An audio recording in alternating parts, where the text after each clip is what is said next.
Okay. There we go, Josh. We have our for you. You wanna come this way? I think we want to go up, you know. Oh yeah, you gotta go back. We're going on an angle. And our artist construction. Come this way then. I see how that lady has it right there? That's a perfect example. Exactly. It's all inside the tent. So you can go in and shut the doors and isolate yourself with the display.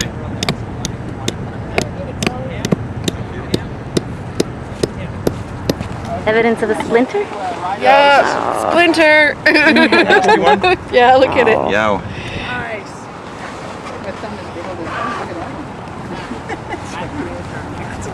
Got it.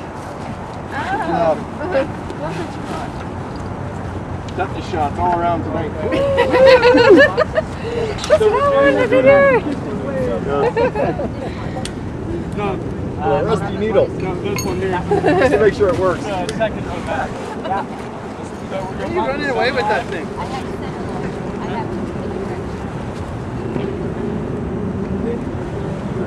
Better?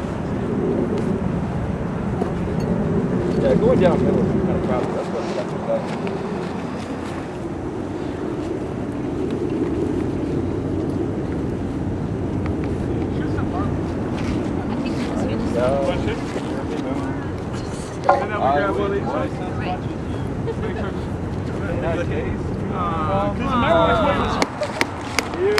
Can I just stick the camera? It sounds like he's just having such a good time in there. Proceed, sing along. I am Cal, hear me moo. Alright, please. The hammering never stops, does it? I've done the whole circuit and come back and you guys are still hammering. There'll be a lot of hammers going on.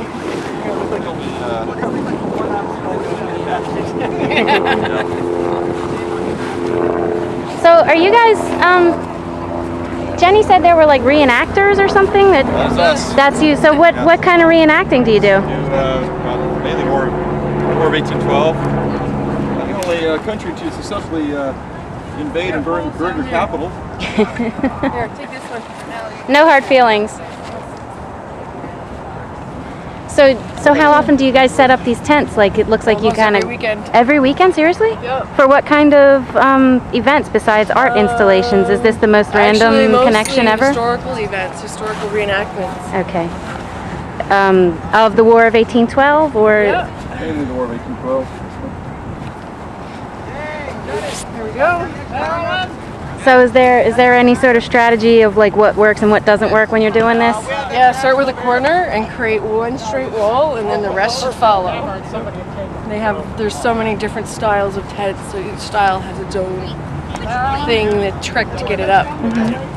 And is this particular tent like historically accurate to the War of 1812? Yeah, 1812 and For Civil almost War 300 years. in the area. Boy Scouts This is more like a wedge tent, so that the soldiers or somebody that's kind of low on the totem pole would stay in. Okay. So you'd see a lot of these up for the whole encampment. And how many people would be in an encampment usually? Depends on the size of your army. Oh, right, of course. And is every, like, do you get your own tent? Like in this, I know one installation gets a tent, but like if Sometimes, what, you'll put two in here? And Originally, there would be at least 4 to 6 that sleep in a tent. 4 to 6? Yeah, you have to remember back then, soldiers. Smaller. No, they weren't smaller. They just slept in there. There wasn't a living quarters. So they'd all just sleep down there. They were lucky if they had a tent to sleep in because they had to sleep in the elements. Other than that, so their kit wouldn't usually be in the tent with them. It would be maybe somewhere else or piled on the sides. And then they would sleep row to row, get up, and they wouldn't be back in the tent until they went back to sleep again the next day. So. What number are we up to now? 10,462. But who's counting? That seems like to me. Come this way. Actually, We don't want to know. Quite a bit Danielle this way. spoiled it for me already. Hey. We'll have to go back too. Good? Yep. Sweet. We're up. Good.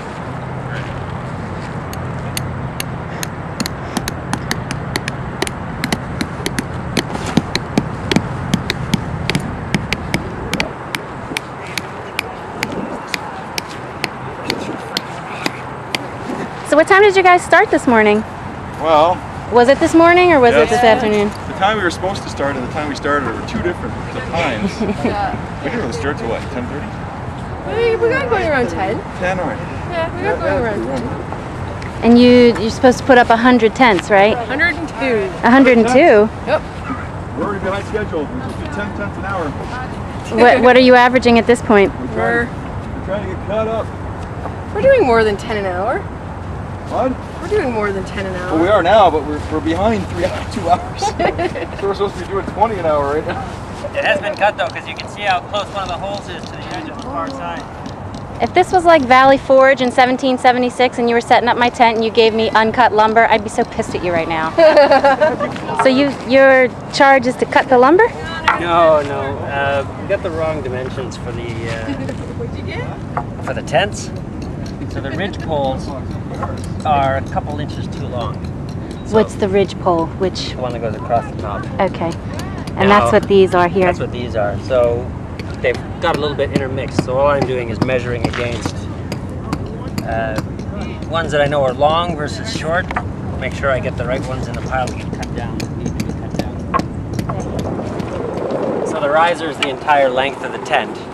So I have a row of tents, the equivalent of 2 tent lengths, and then the next row of tents. And they're set, each row is then half spaced. So one row would line up with 2 rows later, the other row would be in the middle. So if you stand over here,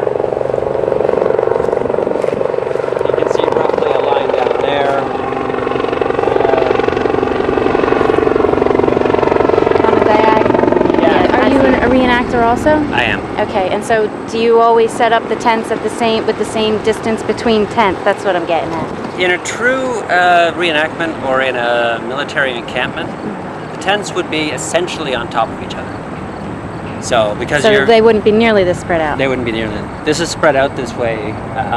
One, to give the public areas to walk through, and 2, it shows off the different artists' individual encampments better. Okay. But no, in a real one, you're trying to keep your entire group as close together as possible. So when the side of the wedge tent comes down, there's maybe 2 or 3 inches before the next wedge tent is going up. They would be lined up this close together. So when you're camped out for